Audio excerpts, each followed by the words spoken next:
प्यारे बच्चों, आज हम प्रश्नावली 3.1 करेंगे। तो इसके पहले सवाल में ये कुछ आकृतियाँ दी गई हैं, हमने इनका वर्गीकरण करना है। तो पहला भाग है साधारण वक्र। अब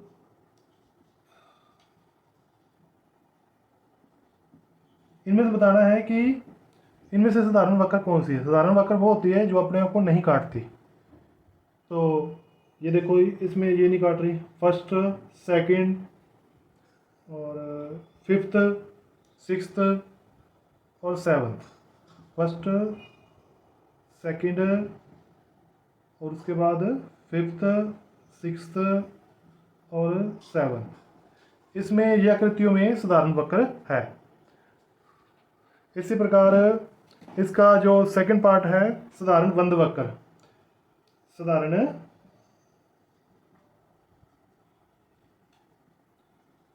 बंद वक्र मतलब इस में, इन आकृतियों में ये वाली भी साधारण बंद है, ये भी बंद ही है। बंद किसको कहते हैं? जहाँ से शुरू हो वहीं पर ही ख़त्म हो जाए। ठीक है, तो ये भी जैसे ये भी यहाँ से शुरू होती है, यहीं पर वापस आकर ख़त्म हो जाती है। तो ये भी और ये भी 1 2 सेम ही है। 1 2 मैं ऐसे लिख देता हूँ, 5 6 और 7। तो ये भी साधारण बंद वक्र है। इसका थर्ड पार्ट बहुभुज। तो अब हमने बताना है कि इनमें से बहुभुज कौन कौन सी है। बहुभुज वो होती है जो केवल रेखाखंडों या भुजाओं से बनी हो। ठीक है, रेखाखंड देखो, इसमें केवल रेखाखंड है। तो 1 में 2 भी केवल रेखाखंडों से बनी हुई है। ये रेखाखंडों से नहीं बनी हुई है, ये कर्व है, मतलब वक्र है सारा। तो ये केवल रेखाखंडों से बनी हुई है। फोर्थ भी, ये भी रेखाखंड से नहीं बनी, ये भी नहीं। इसमें आधे रेखाखंड है और आधे ये वक्र कर्व है। तो बस, तो ये 3 आकृतियां हैं जो 1 2 और 4, ये रेखाखंडों से बनी है। इन्हें हम बहुभुज कहते हैं। आगे है उत्तल बहुभुज। उत्तल बहुभुज, उत्तल बहुभुज वो होती है जिसके सभी विकर्ण उसके अंदर ही रहे, अभ्यंतर में रहे। तो आप जैसे फर्स्ट आकृति में देखो, इसका यदि मैं ये वाला ऊपर वाला विकर्ण खींचूं, ये जो यहाँ से लेकर यहाँ तक, तो ये देखो, इसको मैं नीले रंग से बना रहा हूँ। तो ये वाला विकर्ण जो बहिर्भाग में आ गया है, ये उत्तल नहीं है, ये अवतल कहलाएगी। अब दूसरी आकृति है, इसमें सभी विकर्ण इसके अंदर ही रहेंगे। तो आकृति 2, तो ये उत्तल बहुभुज है। अब इसके विकर्ण, इसमें तो विकर्ण बनेंगे नहीं, हम बहुभुजों के विकर्ण बनते हैं। इसमें भी विकर्ण जैसे इसको मिलाएं तो ये बहिर्भाग में आ गया है विकर्ण, तो ये अवतल विकर्ण बहुभुज कहलाएगी। तो उत्तल बहुभुज केवल एक ही है, इसमें ये 2 आकृति। इसी प्रकार अवतल बहुभुज, तो अवतल बहुभुज जिसके विकर्ण बाहर आ जाए, एक भी विकर्ण बहिर्भाग में आ जाए तो उसको अवतल कहेंगे। जैसे 1 और 4। ठीक है, ये दोनों अवतल बहुभुजें हैं। बाकी ये वाली तो आकृति जो बाकी है, ये तो बहुभुज ही नहीं है, क्योंकि बहुभुज किसको कहते हैं? जो केवल रेखाखंडों से बनी हो। इस तरीके से ये फर्स्ट सम कंप्लीट होता है। सम नंबर 2, निम्नलिखित प्रत्येक में कितने विकर्ण है? एक उत्तल चतुर्भुज। तो हम पहले एक उत्तल चतुर्भुज का चित्र बना लेते हैं। जैसे ये एक चतुर्भुज, मतलब 4 आकृति, 4 उसकी भुजाएं, 4 साइडें। तो इसके अंदर विकर्ण देखते हैं हम कितने हैं। एक तो ये वाला बन जाएगा, इसको मैं कलर, और एक ये बन जाएगा। तो उत्तर चतुर्भुज में कितने विकर्ण हैं? 2। इसी प्रकार एक समषड्भुज। समषड्भुज किसको कहते हैं? जिसकी 6 साइडें हों। हम इसकी 6 साइडें बना लेते हैं। आप सम का मतलब बराबर, सभी साइडें बराबर, आप वैसे बना सकते हो, तो आप रफ ही बनाएंगे हम। तो ये समषड्भुज बन गई है, 6 साइडें हैं। अब इसके विकर्ण बना लेते हैं। 1 2 3 4 5 6 और देखते हैं इसको मिलाएं 7 ठीक है, ये 8 इसको मिला दें 9। हर एक से 3 लाइनें निकलेंगी, यहाँ से 3 यहाँ से 3 यहाँ से 3, तो और कोई नहीं बन रही। तो टोटल बन गया 9 विकर्ण। साथ के साथ गिनते जाना है, फिर पता चलेगा, नहीं तो आप उलझ जाओगे। तो साथ के साथ गिनते जाना है। तो समषड्भुज में 9 विकर्ण होते हैं। अब एक त्रिभुज की बात करते हैं। तो त्रिभुज में हमने पहले भी सीखा था कि इसका एक भी विकर्ण नहीं बन सकता, तो 0 विकर्ण। इस तरीके से सम नंबर 2 कंप्लीट होता है। सम नंबर 3, उत्तल चतुर्भुज के कोनों की मापों का योगफल क्या है, क्या होता है, ठीक है। और यदि चतुर्भुज उत्तल ना हो तो तभी क्या ये गुण लागू होगा। तो पहले हम एक चतुर्भुज बनाते हैं। तो जैसे आप कोई भी एक चतुर्भुज बना सकते हो। चतुर्भुज मतलब 4 साइडें, जैसे चाहे आप बना सकते हो। तो 4 साइडें बनानी है हमने। तो 1 2 एक और बना 3 और एक चौथी और बना लेते हैं। तो चतुर्भुज मतलब 4 साइडें। और उत्तल चतुर्भुज का मतलब उसके सभी विकर्ण उसके अंदर रहें, अभ्यंतर में रहें। तो ये हमारे पास एक चतुर्भुज बन गई है, उत्तल चतुर्भुज। अब हम इसके सभी कोनों को मापते हैं।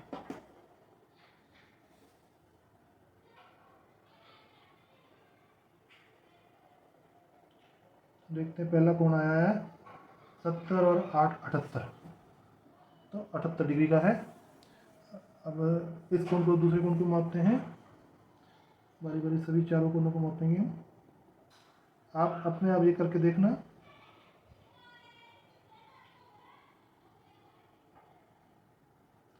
ये हो गया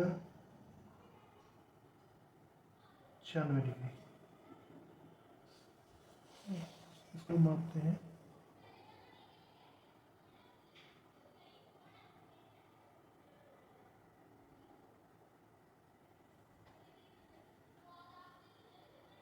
एक 104 डिग्री।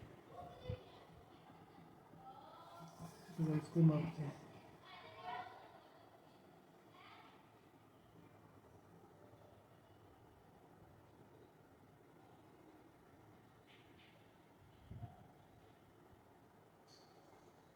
ये 82 डिग्री। अब सभी का जोड़ करते हैं। तो जैसे 104 78, नहीं ये 82 है, उत्तर ये रहा 82 और 96। तो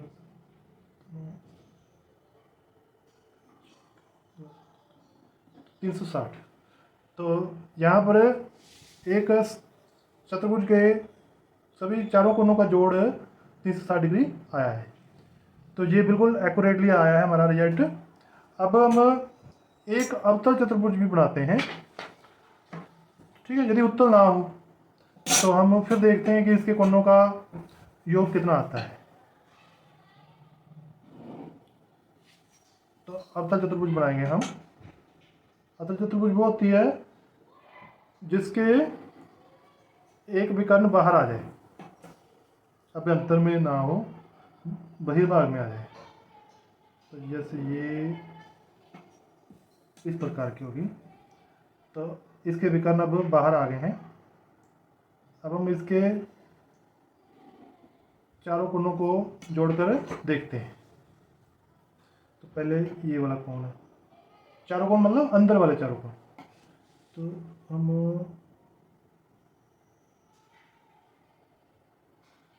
तो ये पूरा है 30 डिग्री। अब इसको भी मापते हैं।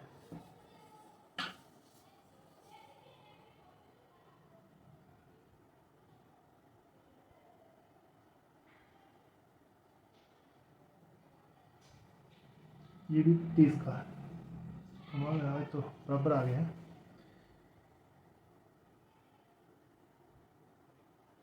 ये हो गया 89 डिग्री का। अब ये भी अंदर वाला कोण है, इसको मापेंगे। इसको मापने के लिए ये देखो, ये 360 से बड़ा है पूरी। इसको मतलब हम क्या करते हैं, या तो इसको थोड़ा दो हिस्सों में बांट लेते हैं।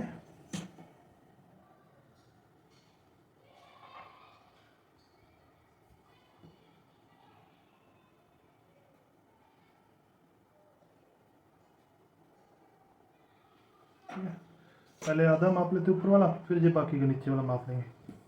ये तो हो गया 180 डिग्री। अब ये इधर वाला माप लेते हैं।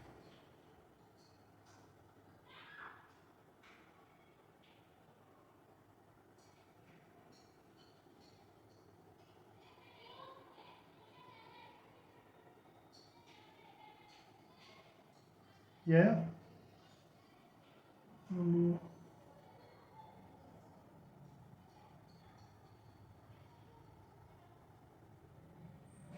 तो ये भी 30 का है, तो 180 और 30 ये 210 डिग्री। तो यानी हम कह सकते हैं ये पूरा कोण कितने का है, 210 डिग्री। तो अब सभी को जोड़कर देखते हैं, 210, 30, 30, 89, ये हो सकता है थोड़ा बहुत कहीं पर 1 डिग्री का फर्क पड़ रहा है।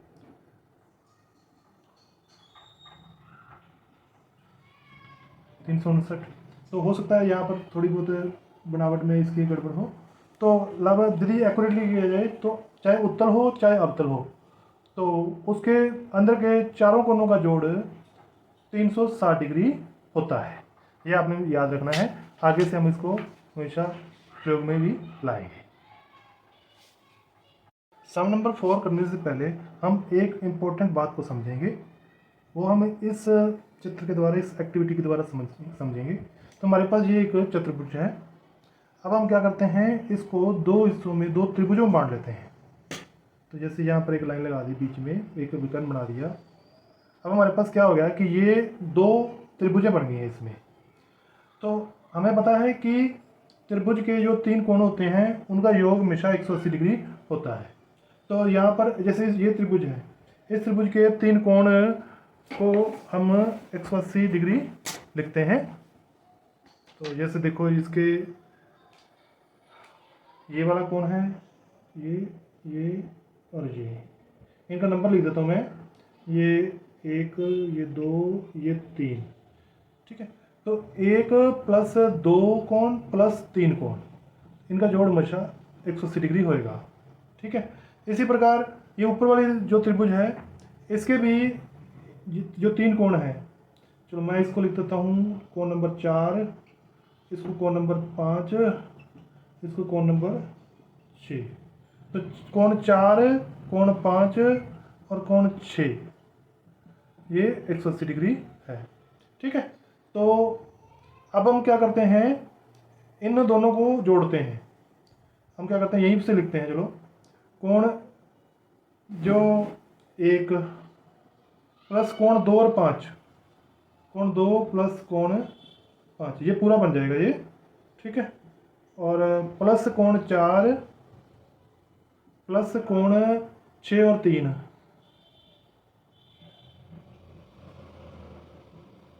तो इनका हम पता लगाते हैं कि कितना बनेगा। देखो, 1, 2 और 3, 1, 2 और 3, ठीक है। तो ये बन जाता है, इनको मैं पहले पास में लिख लेता हूँ। और फिर 4, 5 और 6,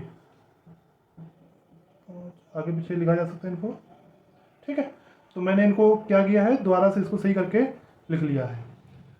अब 1, 2 और 3 का जोड़ 180 डिग्री, और 4, 5 और 6 का जोड़ भी 180 डिग्री, कुल मिलाकर बन गया 360 डिग्री। तो यानी दो त्रिभुजें हैं, तो उसका कोनों का जोड़ बन जाएगा 360 डिग्री। तो इसको अब देखो, मान लीजिए 3 त्रिभुजें होती, देखो 2 त्रिभुजें, 2 गुणा 180 कर देना है, तो यानी 360 डिग्री। अब 3 त्रिभुजें होती, मान लीजिए हमारे पास, एक आकृति और बनाता हूँ मैं,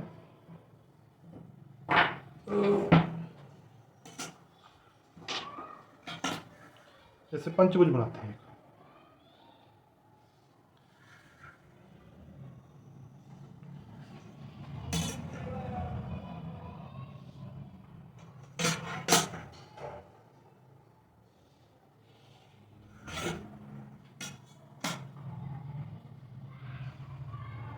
अब देखो इसके भी विकर्ण बनाते हैं हम, इसको भी त्रिभुजों में बांटते हैं। एक तो ये होगी, एक ये वाली बन गई, एक ये वाली। तो अब इसके जो सभी कोनों का जोड़ करेंगे, ये वाले, तो क्योंकि 3 त्रिभुजें हैं तो इसके कोनों का जोड़ बन जाएगा 3 गुना 180, 540। आप एक बात और देखो, यहाँ पर पंचभुज है तो 5 साइडें हैं, तो 5 में से पहले 2 माइनस किया या 3 बन गया और उसको 180 से गुणा किया, तो ये बन जाएगा 3 गुना 180, 540। मान लीजिए 6 साइडें होती तो बन जाता, फिर 6 में से 2 माइनस कर देना है और उसको 180 से गुणा कर देना है, तो 4 गुना 180, 720 डिग्री। यानी छठभुज का जो कोनों का जोड़ बनेगा 720 डिग्री बनेगा। जितनी साइडें हों उससे 2 कम करके उसको 180 से गुणा कर देनी है, तो फिर हमें उसके कोनों का जोड़ पता चल जाएगा। मान लीजिए 10 भुज है तो 10 भुज के कोनों का योग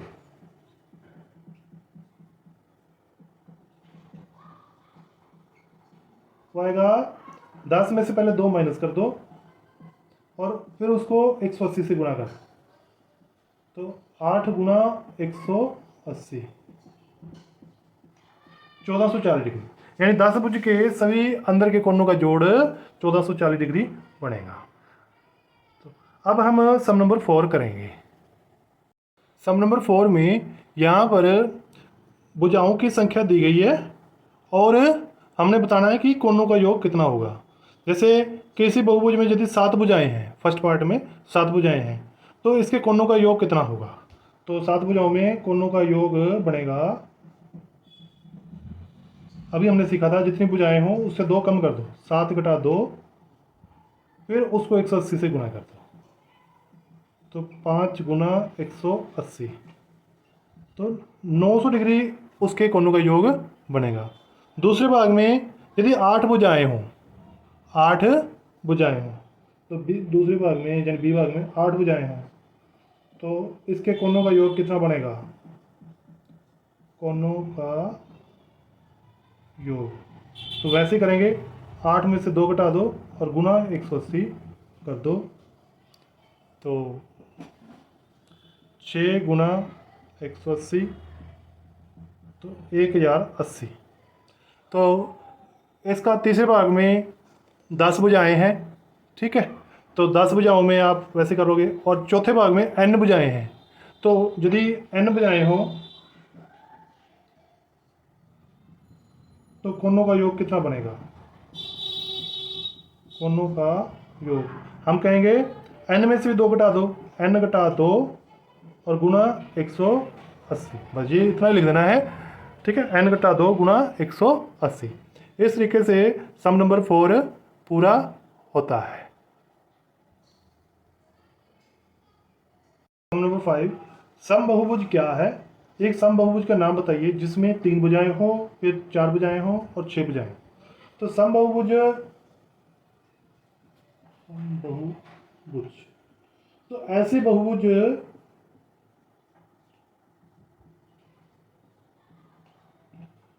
जिसकी सभी भुजाएं बराबर हों, जिसकी सभी भुजाएं और कोण भी, और कोण बराबर हो, उसे हम सम बहुभुज कहते हैं। 3 भुजाओं वाली बहुभुज को कहते हैं, 3 भुजाएं जिसकी हो, त्रिभुज। 4 भुजाओं वाली को हम त्रिभुज, यहाँ पर 3 भुजाओं वाली सम बहुभुज को हम कहेंगे समद्विबाहु त्रिभुज, सॉरी समबाहु त्रिभुज, समबाहु त्रिभुज। इसी प्रकार 4 भुजाओं वाली जो बहुभुज बनेगी सम बहुभुज, 4 भुजाओं वाली सम बहुभुज हम वर्ग, वर्ग में कोण भी बराबर होते हैं, और चारों भुजाएं भी बराबर होती हैं। इसी प्रकार 6 भुजाओं वाली आकृति है समषड्भुज। समषड्भुज।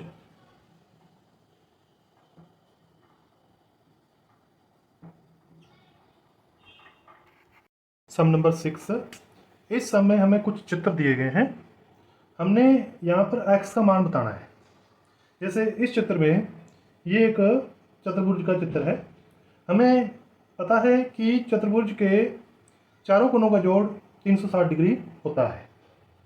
तो यहाँ पर ये 4 कोण दिए गए हैं, इनमें से एक x है और बाकी के मान दिए गए हैं। तो हमने क्या करना है, चारों कोनों का जोड़ x प्लस 120 प्लस 130 प्लस 50, ये बराबर लिख देना है 360। तो अब इन तीनों को तो हम जोड़ सकते हैं। x को वैसे लिख लो, x प्लस ये हो जाएगा 250 और 300, तो ये 300 बन गया, तीनों का जोड़ बराबर 360 डिग्री। तो अब x का मान निकालने के लिए दोनों तरफ 300 घटा दोगे, या 300 को एक समीकरण है तो 300 को इधर ले आते हैं। चलो, तो x बराबर बन जाएगा 360 घटा 300 60 डिग्री। इसका मतलब ये वाला कोण जो 60 डिग्री का होगा, तब इन सभी कोणों का जोड़ 360 डिग्री बन जाएगा। इस तरीके से ये फर्स्ट पार्ट कंप्लीट होता है। इसके जो सेकंड पार्ट है, तो यहाँ पर भी हमने x का मान ज्ञात करना है। तो इस x का मान हमें, देखो ये है पंचभुज। क्या है? पंचभुज। तो इसके जो पांचों कोनों का जोड़ होता है 540। तो अब यहाँ पर हमें कुछ बातें और पता होनी चाहिए। जैसे ये वाला कोण है, जैसे 60 डिग्री का है, तो इसके अंदर वाला कोण हमें कितने का होगा, ये हमें रेखीय युग्म कोण की मदद से पता लगाएंगे। जैसे रेखीय युग्म क्या होता है, जैसे ये कोई एक लाइन है, इसके ऊपर दो कोण बना देते हैं।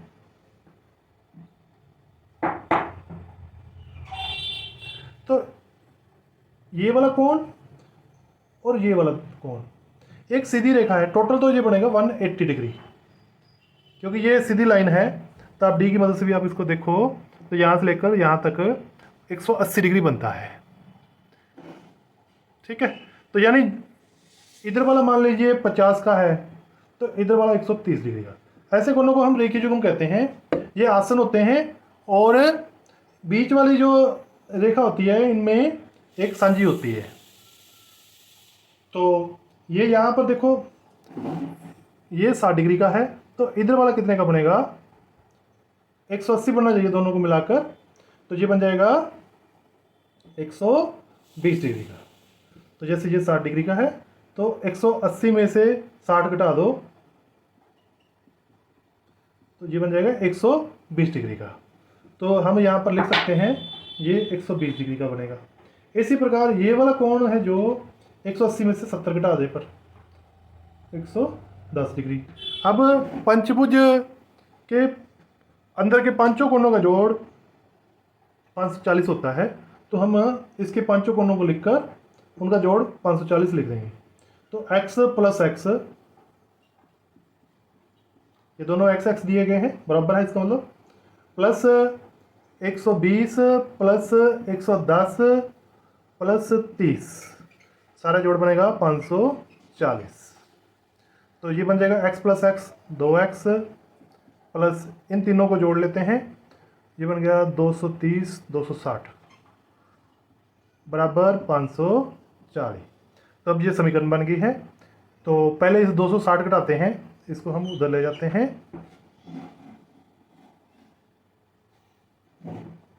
तो 2x बराबर 540 घटा 260, तो ये घटा देते हैं 280। तो अब 2x बराबर 280 हो गया, दोनों तरफ 2 से डिवाइड कर देंगे। तो x बराबर 280 बटा 2 140 डिग्री। तो इस तरीके से ये सवाल भी पूरा होता है। तो सम नंबर 7 फर्स्ट पार्ट, इस चित्र में हमें x plus Y plus Z का मान बताना है। तो पहले हमें x, y और z का मान पता लगाना पड़ेगा। तो यहाँ पर देखो आप, ये चित्र में जैसे ये चित्र है, हम इसको ऐसे घुमाएं,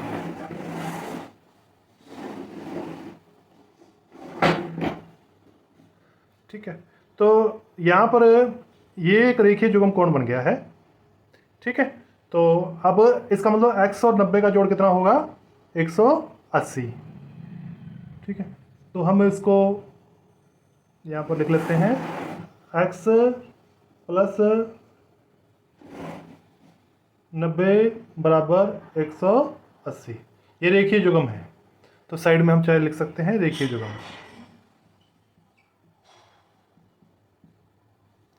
तो यहाँ से हम x का मान निकाल लेते हैं, 180 घटा 90, जो बन जाएगा 90। इसका मतलब x कोण है जो 90 डिग्री का है। इसी प्रकार ये वाला z वाला कोण है, देखो ध्यान से, z और ये 30, ये भी एक सीधी लाइन पर के ऊपर बने हुए कोण है, इनको भी हम रेखीय युग्म कहते हैं। तो z प्लस 30 बराबर 180, सेम रीजन है रेखीय युग्म। तो यहाँ से हम z का मान निकाल लेते हैं, 180 घटा 30, 150 डिग्री। तो z भी हमारे पास आ गया है 150 डिग्री का। अब y का मान निकालना है। तो y का मान निकालने के लिए ये त्रिभुज है एक, इसके जो अंदर के तीनों कोण हैं उनका जोड़ कितना होता है, होता है 180 डिग्री। तो हम इसका यहाँ पर कोई नाम लिख लेते हैं, एक्स वाई जेड, क्या लिखें, पी क्यू पी लिख लेते हैं, चलो छोटा पी लिखेंगे या छोटा पी, चलो। तो ये वाला कोण पहले पता लगाएंगे, ठीक है। या हम ऐसा करते हैं, छोटा पी थोड़ा अजीब सा लगता है, हम यहाँ पर इसका नाम रख देते हैं पहले ए बी सी। इस कोण को हम सी कोण कह सकते हैं। तो हम कोण ए प्लस बी प्लस कोण सी बराबर 180 डिग्री, क्योंकि त्रिभुज के तीनों कोणों का जोड़ 180 डिग्री होता है।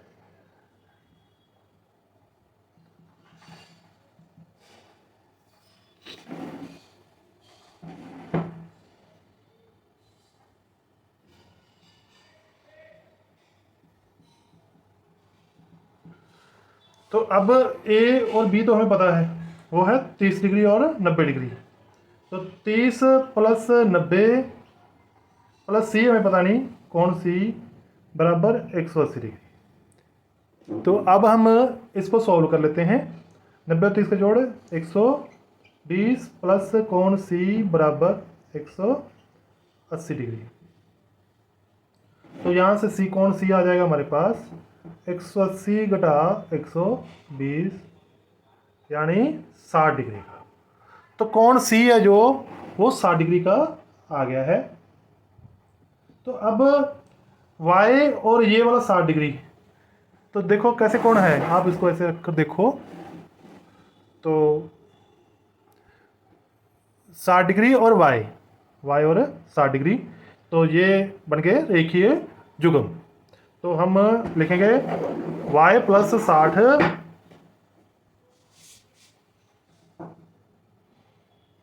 थोड़ा सा जो पहले आए हैं वो x आया 90 डिग्री का और z आया है 150 डिग्री का, और y निकालते हैं पहले।